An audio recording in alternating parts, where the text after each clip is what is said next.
Greg from Explore Scientific. John Baker and I are on our way to Yerkes Observatory, where the third Starlight Festival is being held at the Yerkes Observatory. John had a question for me a few minutes ago. What was that question? So I was wondering exactly, when did you first get involved in astronomy? When did it really become like a hobby or a passion for you? John asked me when I got into the hobby, when I got into astronomy and what happened. It was back in the 80s. I worked at a camera store. We decided to put in telescopes, and no one in the store really knew anything about them. So we had this guy from Celestron come in. His name's Joe Gordon. He's been around the industry forever. So the training class was over. Joe asked us if anybody'd like to look through a telescope, and I was the only one that said I would do it. The other guys, they were tired. They were ready to go home. They didn't really care that much about it either. So remember, the mall is closed. We're in a mall parking lot. We walk out the door. It's good dark skies. The conditions are pretty good. It's clear. I see stars. Not many. It's in the parking lot of the mall, right? Right. So he says, would you like to look at Saturn? And I said, yeah. I mean, I've never seen Saturn. So he points out off in the distance. He says, right there is Saturn. And I said, how do you know? And he goes, that's what I do. And when you get into this, you're going to know that too. So out of his trunk, he pulls this tiny little 3-inch Mac Cassegrain, tiny little telescope on a tabletop tripod, and he puts it on the hood of his car. On the hood of his car, in a mall parking lot with parking lights and everything on. And I looked through the eyepiece, and I was so blown away. I mean, I thought it was a picture on the front of the telescope. I didn't really believe it. We were really looking at Saturn. And then he started telling me about how far away it was, how big it was, how big the rings were, how many moons it had. I didn't know any of that stuff. But I do know for a fact that experience just kind of made me fall in love with it. No question about that. Since that time, I've looked at Saturn probably 1,000 times, maybe 10,000 times, honestly. Every time I look at it, I think back to that moment. It was pretty incredible. So shortly after Joe showed me through the telescope, we put in telescopes in the store. I got to be really good at it. It took a while before I bought my own telescope, but since then it's been a real hobby. I've been to well over 100 star parties. I've worked for a couple of manufacturers. I've been with Scott and Explore Scientific for 6 years, so it's pretty amazing that I get paid to have fun. So a few years ago, we did this event in Big Bear, California called the Starlight Festival. We were in a hotel parking lot, and there were 20 telescopes set up all over the parking lot, and people lined up, 30, 40, 50 people deep, 60 people deep, waiting to look through the eyepiece of the telescope they're standing in line for. So I see this family. It's a husband and wife and their middle school daughter and maybe their high school son. It was obvious in his body language that he didn't want to be there. He was wondering why his mom and dad brought him, you know. So I thought I would have a little fun with this guy. So he gets to the eyepiece, and I said, so do me a favor, okay? When you see what you're about to see, I want the first thing that comes to your mind, I want you to blurt it out. And he said, okay, what am I about to look at? And I said, well, you tell me, but I want your real impression of what you're about to look at.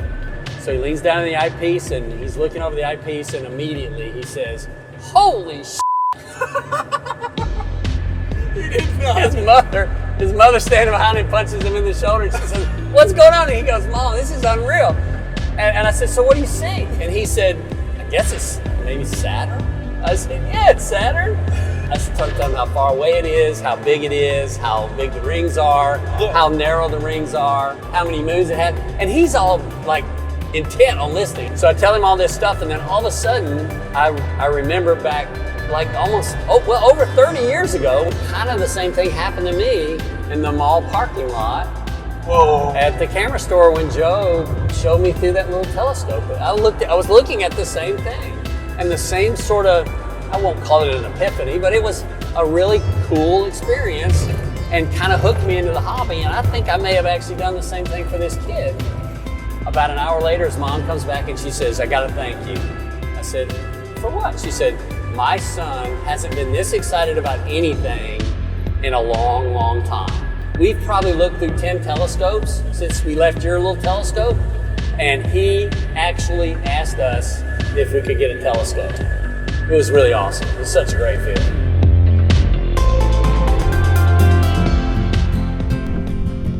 The Odessa meteor crater second largest in the United States, sixth in the world, formed some 20,000 years ago.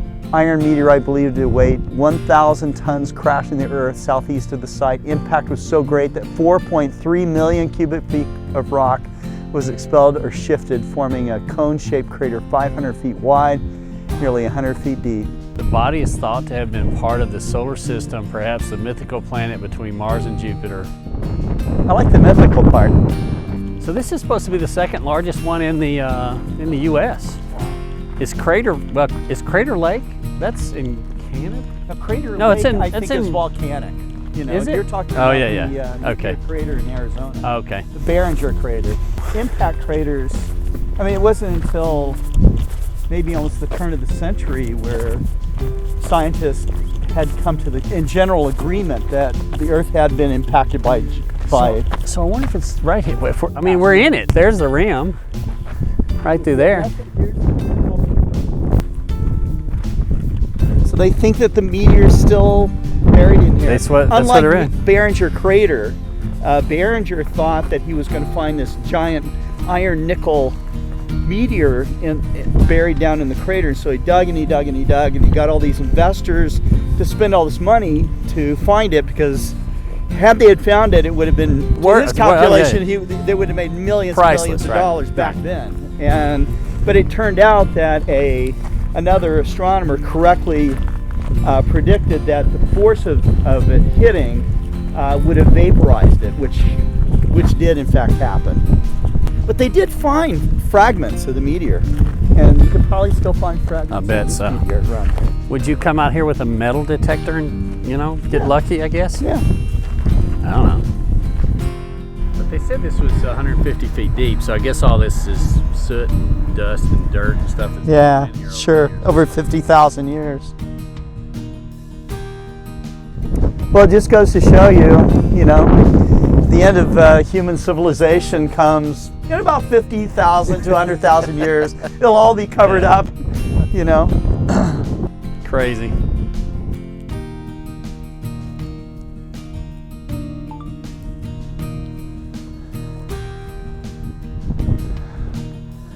The Odessa meteor crater has been designated a national natural landmark. The site possesses exceptional value as an illustration of the nation's natural heritage and contributes to a better understanding of the environment.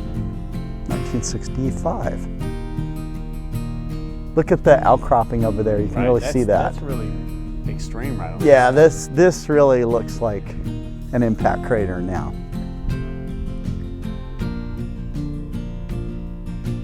Man, this thing came down, it's just like kaboom!